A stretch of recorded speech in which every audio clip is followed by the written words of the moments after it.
naman ng hanggang 7 pisong taas presyo ang mga manufacturer sa higit 40 pangunahing produkto. Nalulugi na raw sila sa gastos at walang prenong pagtaas sa presyo ng petrolyo. Nasa frontline ng balitang yan, si Shaila Francisco. Binubusisi ni Alice ang presyo ng bawat produktong bibilhin sa supermarket dahil ibinebenta niya ito sa kanyang tindahan. Tinitingnan niya kung anong produkto ang swak sa budget ng kanyang mga suki. Yun nga lang, kahit saan tumingin ay sobrang mahal daw talaga ng mga bilihin. Wala nang murang alternatibo talaga. Kaya para sa akin, ginigising ko na talaga yung gobyerno, magising na kayo at kami hirap na hirap na. Kaya dumarami yung mga gumagawa ng masama dahil no choice na sila eh. Pero mukhang lalo pang iinit ang ulo ni Alice at maraming mamimili. 14 na manufacturer kasi ang humihirit sa Department of Trade and Industry ng dagdag presyo sa higit 40 pangunahing bilihing pasok sa kanilang suggested retail price. Naglalaro sa 10 centavos hanggang 7 pesos ang gusto nilang itaas sa presyo ng delata, kape, noodles, asin at bottled water. Meron ding gustong magtaas ng presyo sa non-food items tulad ng baterya at sabon. Ayon sa ilang manufacturers, tumaas ang kanilang gastusin sa ingredients, raw materials, packaging pati sa petrolyo. Aprobahan man o hindi ng DTI ang hirit at taas presyo ng mga manufacturers, hindi naman nila mapipigilan ang dagdag singil sa mas maraming brands na hindi naman sakop ng suggested retail price ng ahensya.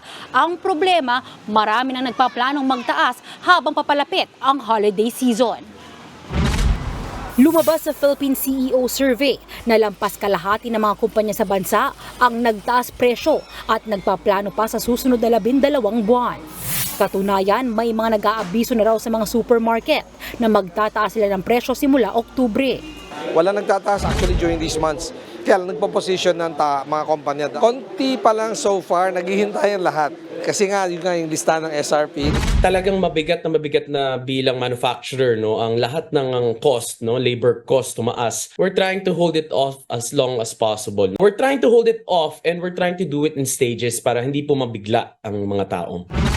Pupulungin ng DTI ang mga manufacturer sa susunod na linggo para hilinging huwag munang magtaas presyo ngayong taon, pasok man sa SRP ang produkto o hindi.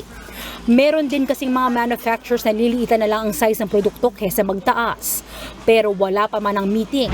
Pinangangambang panibagong pasakit na naman sa mga manufacturer ang oil price hike sa susunod na linggo. Lampas 2 pesos ang posibleng taas presyo sa diesel at lampas piso sa gasolina at kerosene. Paliwanag ng Energy Department, manipis pa rin kasi ang supply dahil sa pagbawas ng produksyon ng Saudi Arabia at Russia. Ito na ang ika-11 sunod na linggong taas presyo ng diesel at ika-10 sa gasolina. Nagbabalita mula sa Frontline, Shaila Francisco, News 5. Mga kapatid, Lucy Cruz Valdez po, maging maalam at may pakialam sa mga napapanahong balita sa bansa. Tumutok at mag-subscribe sa News 5 social media pages.